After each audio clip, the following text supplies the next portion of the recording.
प्रदातारं देवं वन्देऽहं गणनायकम्।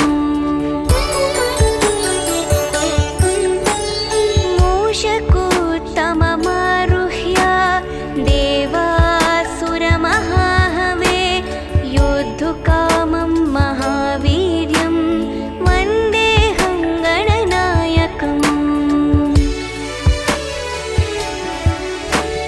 यक्षकिन्नरगन्धर्वक्ष सिद्धविद्याधरैः सदा स्तूयमानं महाबाहुं वन्देऽहं गणनायकम्। सर्वविघ्नहरं देवं सर्वविघ्नविवर्जितं सर्वसिद्धिप्रदातारं वन्देऽहं गणनायकम्। गणाष्टकमिदं पुण्यं यः पठे सततं नरः सिद्ध्यन्ति सर्वकार्याणि विद्यावान् धनवान् भवेत्।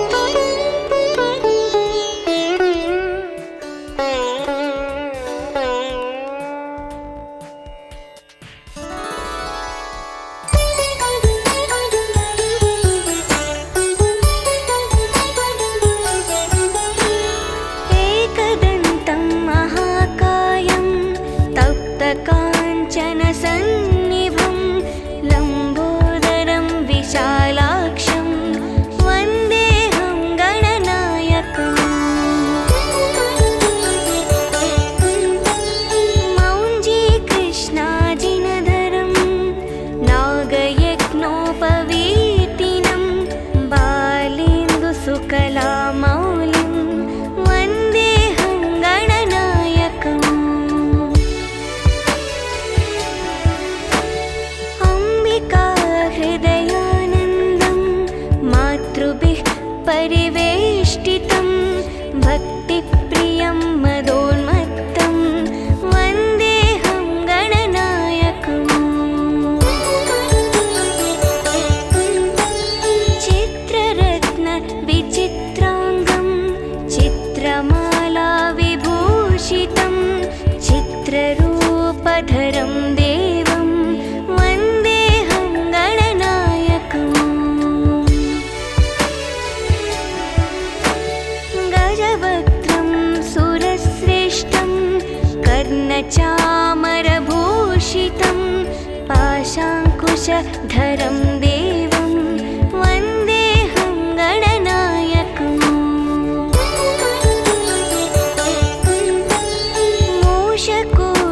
मूषकोत्तममारुह्य देवासुरमहाहवे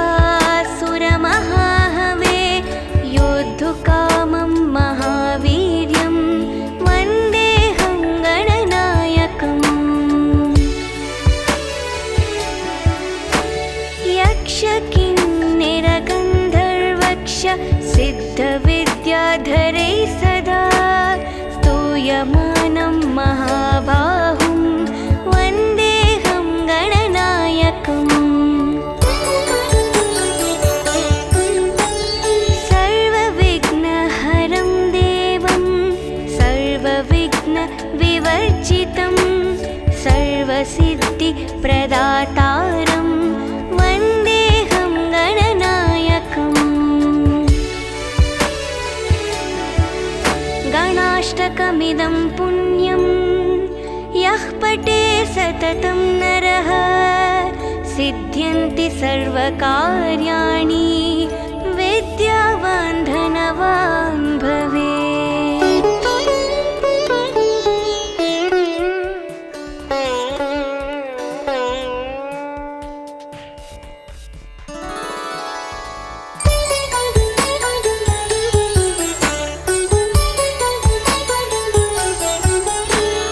एकदन्तं महाकायं तप्तकाञ्चनसन्निभं लम्बोदरं विशालाक्षं वन्देऽहं गणनायकम्।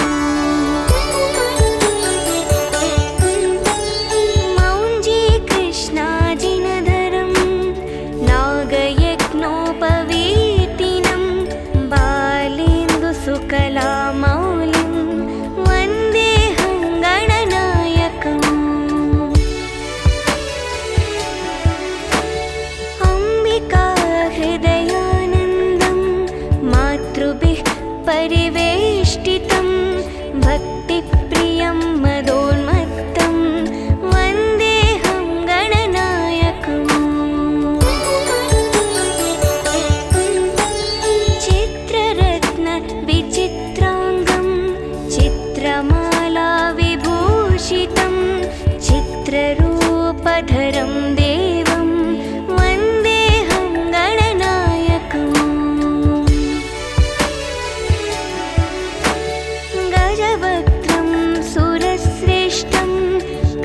कर्णचामरभूषितं पाशाङ्कुशधरं देवं वन्देऽहं गणनायकम् मूषकोत्तममारुह्य देवासुरमहाहवे योद्धुकामं महावीर्यं वन्देऽहं गणनायकम् यक्षकिन्निरगन्धर्वक्ष सिद्धविद्याधरैः सदा स्तूयमानं महाबाहुं वन्देऽहं गणनायकम् सर्वविघ्नहरं देवं सर्वविघ्नविवर्जितं सर्वसिद्धिप्रदातारं वन्देऽहं गणनायकम् गणाष्टकमिदं पुण्यं यः पठे सततं नरः सिद्ध्यन्ति सर्वकार्याणि विद्यावान् धनवान् भवेत्।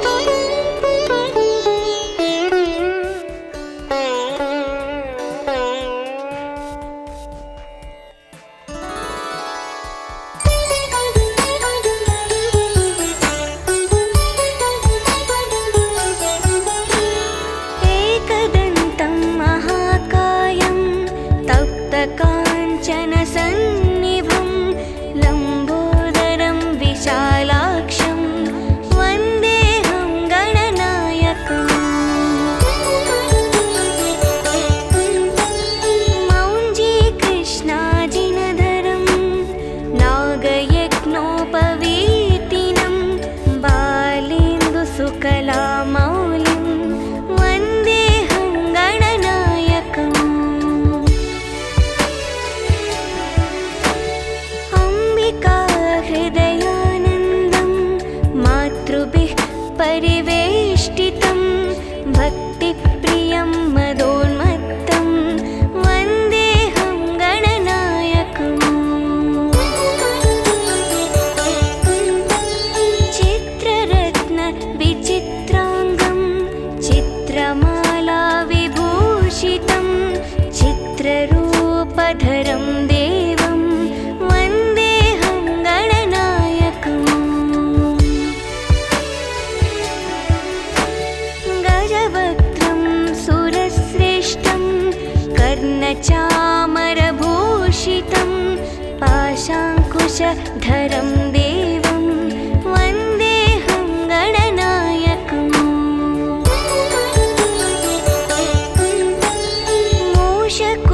मूषकोत्तममारुह्य देवासुरमहाहवे योद्धुकामं महावीर्यं वन्देऽहं गणनायकम् यक्षकिन्निरगन्धर्वक्ष सिद्धविद्याधरैः सदा स्तूयमानं महाबाहुं वन्देऽहं गणनायकम् सर्वविघ्नहरं देवं सर्वविघ्नविवर्जितं सर्वसिद्धिप्रदातारं वन्देऽहं गणनायकम् गणाष्टकमिदं पुण्यं यः पठे सततं नरः सिद्ध्यन्ति सर्वकार्याणि विद्यावान् धनवान् भवेत्।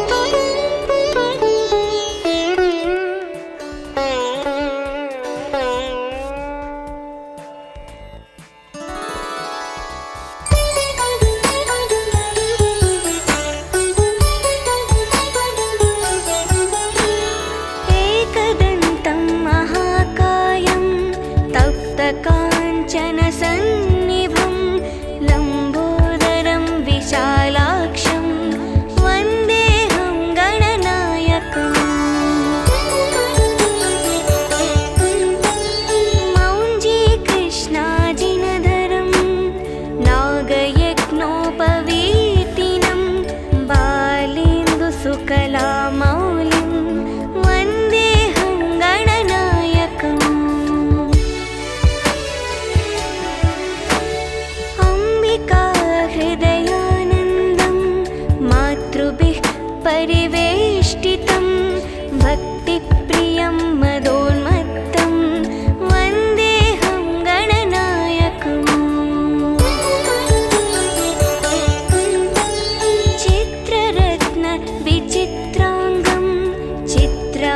चित्रमाला विभूषितं चित्ररूपधरं देवं वन्देऽहं गणनायकम् गजवक्त्रं सुरश्रेष्ठं कर्णचामरभूषितं पाशाङ्कुशधरं देवं वन्देऽहं गणनायकम् मूषकोत्तममारुह्य देवासुरमहाहवे योद्धुकामं महावीर्यं वन्देऽहं गणनायकम् यक्षकिन्निरगन्धर्वक्ष सिद्धविद्याधरैः सदा स्तूयमानं महाबाहुं वन्देऽहं गणनायकम्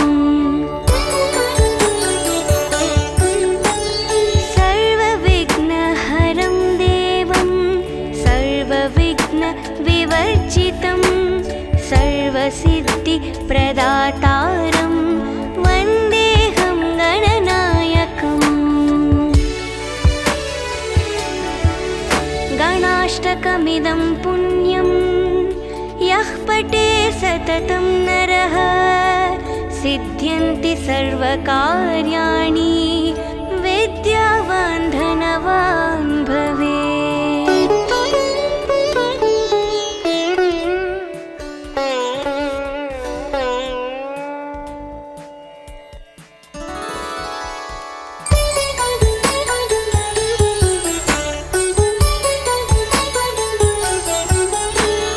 एकदन्तं महाकायं तप्तकाञ्चनसन्निभं लम्बोदरं विशालाक्षं वन्देऽहं गणनायकम्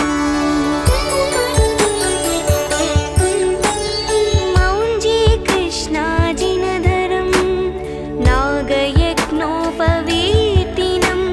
बालेन्दुसुकलामौलिं वन्देऽहं गणनायकम्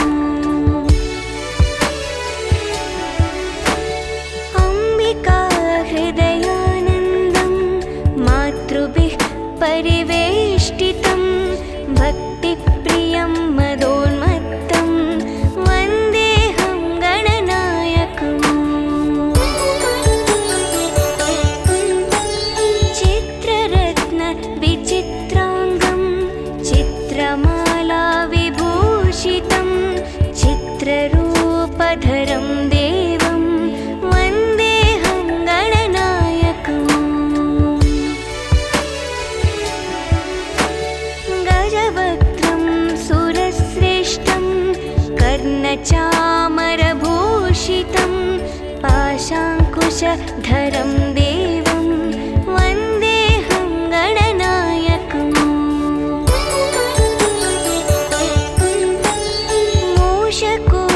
मूषकोत्तममारुह्य देवासुरमहाहवे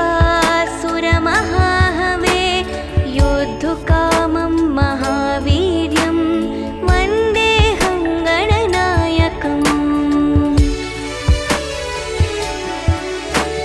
यक्षकिन्निरगन्धर्वक्ष सिद्धविद्याधरैः सदा स्तूयमानं महाबाहुं वन्देऽहं गणनायकम् सर्वविघ्नहरं देवं सर्वविघ्नविवर्जितं सर्वसिद्धिप्रदातारं वन्देऽहं गणनायकम् गणाष्टकमिदं पुण्यं यः पठे सततं नरः सिद्ध्यन्ति सर्वकार्याणि विद्यावान् धनवान् भवेत्।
सर्वसिद्धिप्रियं मदोन्मत्तं वन्देऽहं गणनायकम्।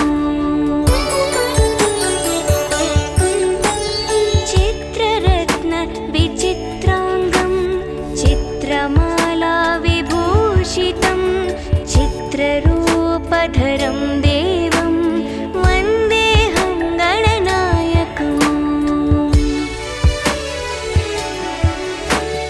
गजवक्त्रं सुरश्रेष्ठं कर्णचामरभूषितं पाशाङ्कुशधरं देवं वन्देऽहं गणनायकम्। मूषकोत्तममारुह्य देवासुरमहाहवे योद्धुकामं महावीर्यं वन्देऽहं गणनायकम्। यक्षकिन्निरगन्धर्वक्ष सिद्धविद्याधरै सदा स्तूयमानं महाबाहुं वन्देऽहं गणनायकम्। सर्वविघ्नहरं देवं सर्वविघ्नविवर्जितं सर्वसिद्धिप्रदातारं वन्देऽहं गणनायकम्। गणाष्टकमिदं पुण्यं यः पठे सततं नरः सिद्ध्यन्ति सर्वकार्याणि विद्यावान् धनवान् भवेत्।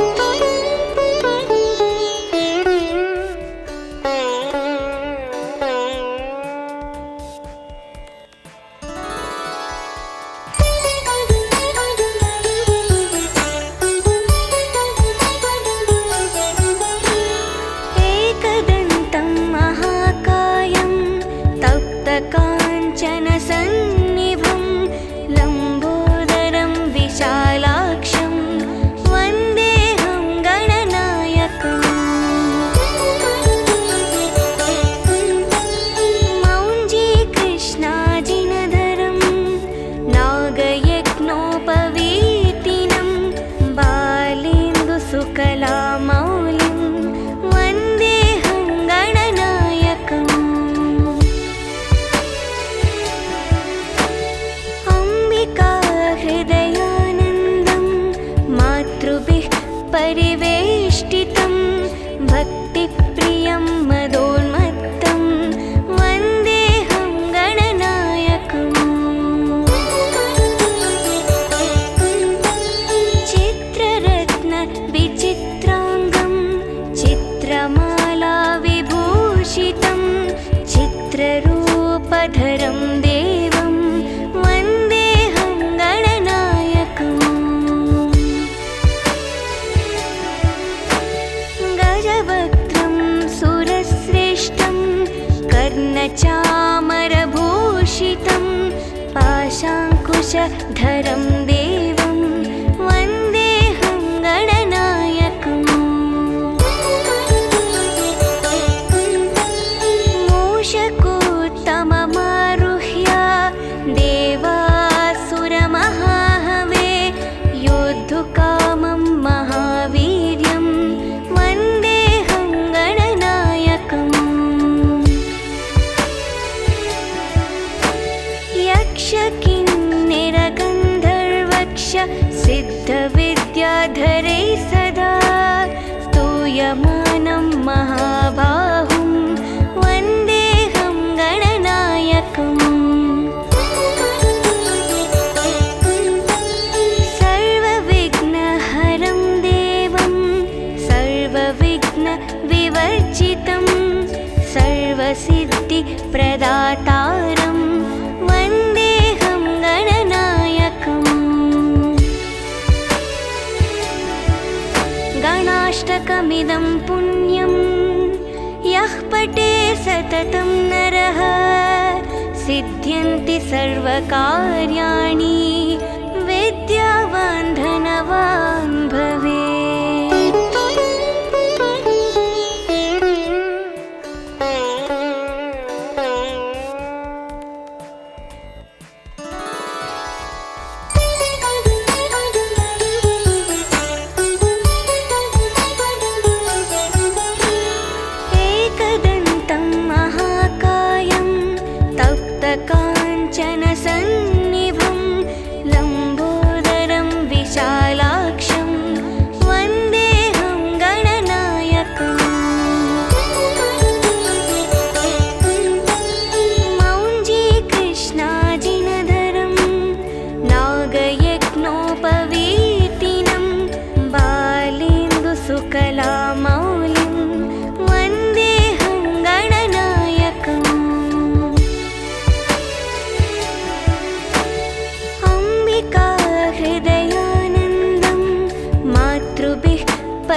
विद्याधरं देवं वन्देऽहं गणनायकम् गजवक्त्रं सुरश्रेष्ठं कर्णचामरभूषितं पाशाङ्कुशधरं देवं वन्देऽहं गणनायकम् मूषकोत्तममारुह्य देवासुरमहाहवे योद्धुकामं महावीर्यं वन्देऽहं गणनायकम् यक्षकिन्निरगन्धर्वक्ष सिद्धविद्याधरै सदा स्तूयमानं महाबाहुं वन्देऽहं गणनायकम् सर्वविघ्नहरं देवं सर्वविघ्नविवर्जितं सर्वसिद्धिप्रदातारं वन्देऽहं गणनायकम् गणाष्टकमिदं पुण्यं यः पठे सततं नरः सिद्ध्यन्ति सर्वकार्याणि विद्यावान् धनवान् भवेत्।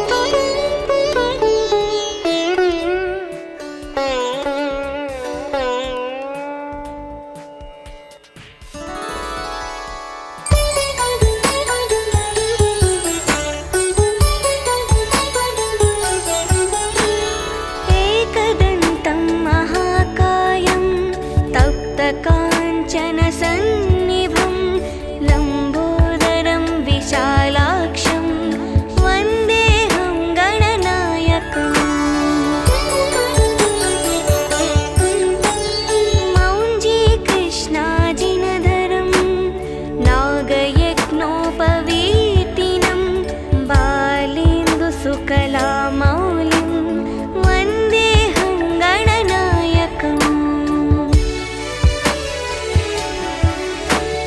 अम्बिकाहृदयानन्दं मातृभिः परिवेष्टितं भक्तिप्रियं मदोन्मत्तं वन्देऽहं गणनायकम् चित्ररत्नविचित्राङ्गं चित्रमालाविभूषितं चित्ररूपधरं देवं वन्देऽहं गणनायकम् गजवक्त्रं सुरश्रेष्ठं कर्णचामरभूषितं पाशाङ्कुशधरं देवं वन्देऽहं गणनायकम्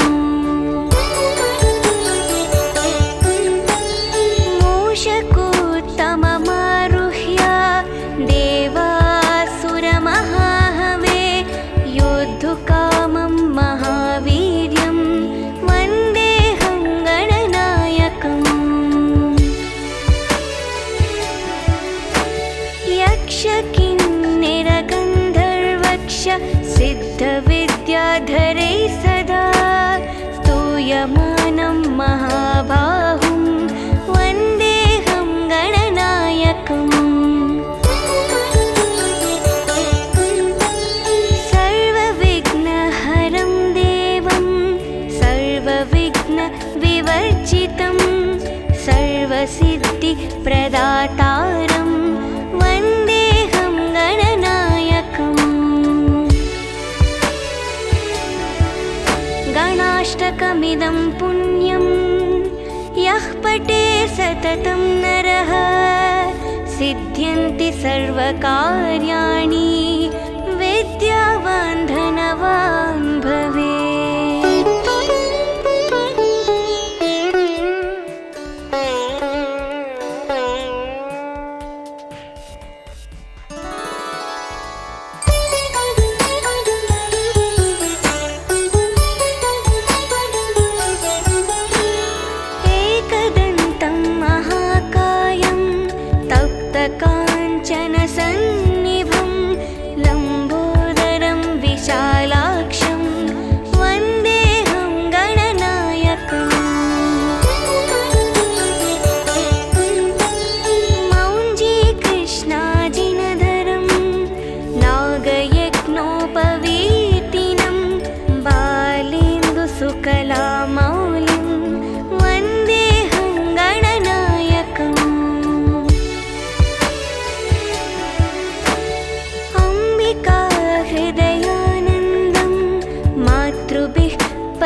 वर्णचामरभूषितं पाशाङ्कुशधरं देवं वन्देऽहं गणनायकम्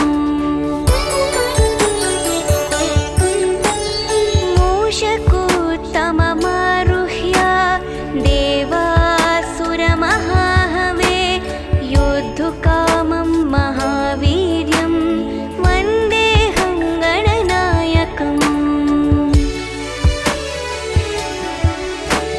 यक्षकिन्निरगन्धर्वक्ष सिद्धविद्याधरैः सदा स्तूयमानं महाबाहुं वन्देऽहं गणनायकम् सर्वविघ्नहरं देवं सर्वविघ्नविवर्जितं सर्वसिद्धिप्रदातारं वन्देऽहं गणनायकम् गणाष्टकमिदं पुण्यं यः पठे सततं नरः सिद्ध्यन्ति सर्वकार्याणि विद्यावान् धनवान् भवेत्।